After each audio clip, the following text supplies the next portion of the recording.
Күмтөр боюнча кылымдын кылмышы болгон өкмөттөр боюнча эки гана келишим негиз болгон, эки гана адам күнөөлүү деп эсептеймин. Бул бири 2003 жылкы келишим Аскар Акаев, анан 2009 жылкы келишимди Курманбек Бакиев.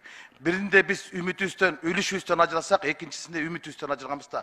Калган Күмтөр боюнча камоолордун бардыгы бул ошол саясаттын курмандыктары деп эсептеймин. Эми Өмүрбек Токтогуловичке кылмыш ишин козгоп атпайбы? А эмне үчүн азыр мен улутташтыруу жөнүндө идеяны демилген алып чыксам бардыгы мага каршы болуп атат? Эмне үчүн анда каршы болуп атат?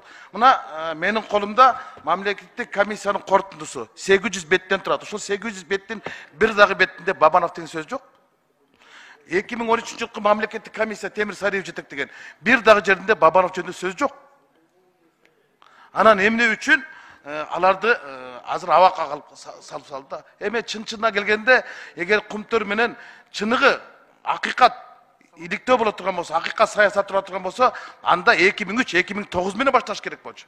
А келип эле бер жактан баштап атпайбы? Мунун бардыгы мен айтам тарыхты бурманоо болуп эсептелет. Эми Өмүрбек Токтогуловичти мен жакшы билем.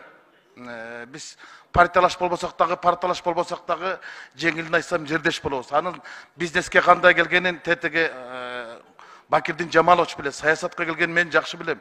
4 жолку чакырылыштын депутат болгон. Анан ага азыр Күмтөр боюнча койгон айып бул жанагы кесиптешим Каныбек Капаш айткандай эле крокодилди талас суусунан издеп атат да.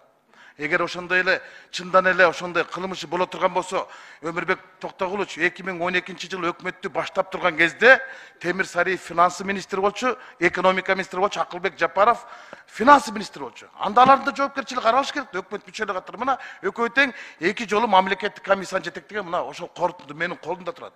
Анан кийин бул жерде мен мамлекеттик комиссиянын мүчөсү катары мен күбө катары өтүп атам. Бул жерде чоң саясат. Мына кече Америкадан утулдук. Эгер чындан эле боло турган болсок, анда улутташтырышыбыз керек.